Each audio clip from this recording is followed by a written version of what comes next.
For some reason, people keep telling me to go touch some grass. Touch grass, bro. So that's exactly what I'm going to do today. By seeing how quickly I can touch grass in every single Mario game, starting with the original Super Mario Bros. On the NES. Right away, you'll notice World 1-1 doesn't have any grass. And no, I'm not counting the green stuff in the background as grass. It's clearly in the background, and it's also not grass. We're just gonna move on through World 1-1. We're gonna make our way to World 1-2, where again, to no one's surprise, there is also no grass. On account of us being in a cave, in a building, in a brick building. Anyways, there's no grass here, so we're just gonna move on. We're gonna zip through World 1-2 as fast as we can to get to World 1-3, where I will count this green stuff as touching grass. On to Super Mario Bros. 2, where we have a much quicker path to grass here compared to the original. I'm not going to count anything in this first screen as grass. These are just green pillars or something. So let's just make our way through this door, and boom, this is some good grass. That's some good grass right there. Next up, Super Mario Bros. 3, and just like the original Super Mario Bros., there's actually no grass in World 1-1. But this time, we don't have to wait until World 1-3. We'll just make our way to 1-2 here, and that is grass. Now we've got Super Mario Land on the Game Boy, and I know what you might be thinking. How can we tell what's actually grass in this game if there's no color?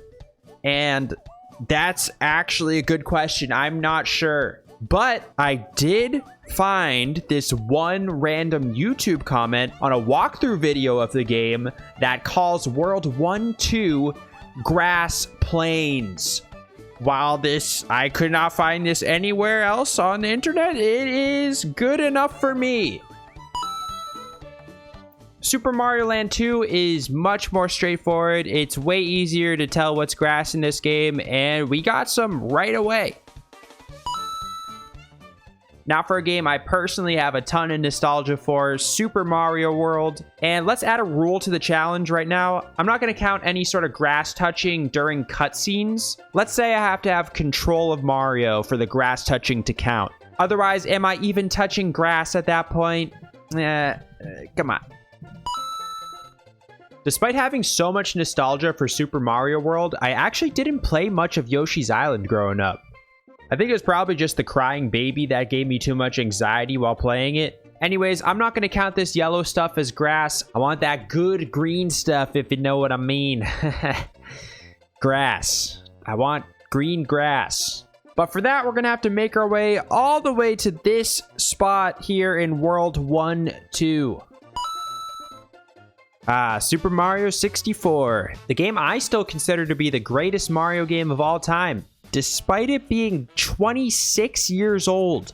I had to look that up. Mario 64 came out 26 years ago. I was just trying to touch some grass, and now I'm having an existential crisis over here. Anyways, after taking a nice tour of the castle exterior, we can go right ahead and jump into this beautiful patch of grass here. Next up, a game you would think from the title would have plenty of grass to touch, which is still true, but they really make you work for it in Super Mario Sunshine. After about 7 minutes of intro, tutorial gameplay, and story, and cutscenes, and world building, and deep lore, we're finally able to touch some grass. On to the Nintendo DS now, where we've got the first installment of what feels like 500 in the new Super Mario Bros. Franchise. And for this, we're gonna, again, ignore the grass touching going on in the cutscenes here and wait until we have control of Mario in World 1-1. Same thing for Super Mario 3D Land. We're gonna ignore the premature grass touching going on here and get in there ourselves in World 1-1. Next up is New Super Mario Bros. 2 on the 3DS, a game I never played until now, if you count touching grass as actually playing a game. I mean, I personally do. I had a good time.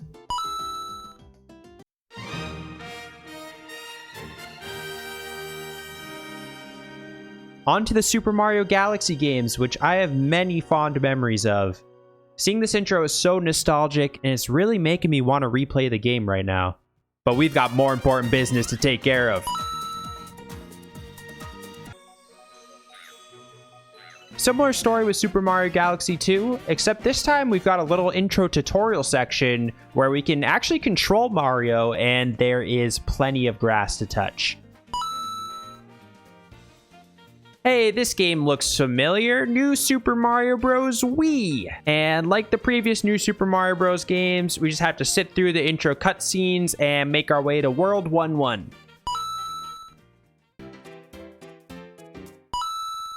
Super Mario 3D World, this one is special because we don't even need to go into a level to touch grass. Look at all this beautiful grass out here just asking to be touched.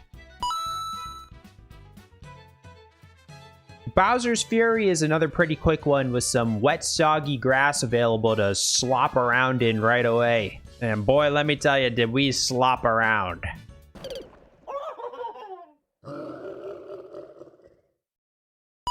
Finally, we've got Super Mario Odyssey, and I know some of you are going to want to count this disgusting gray stuff as grass. I'm personally not going to. When I think of grass, this is not what I imagine. So we're going to make our way through the Cap Kingdom, bonk this rabbit, and head to Cascade Kingdom. And for the final results, here's how long it takes to touch grass in every Mario game from slowest to fastest. That should stop people from telling me to touch grass from now on. Thanks for watching.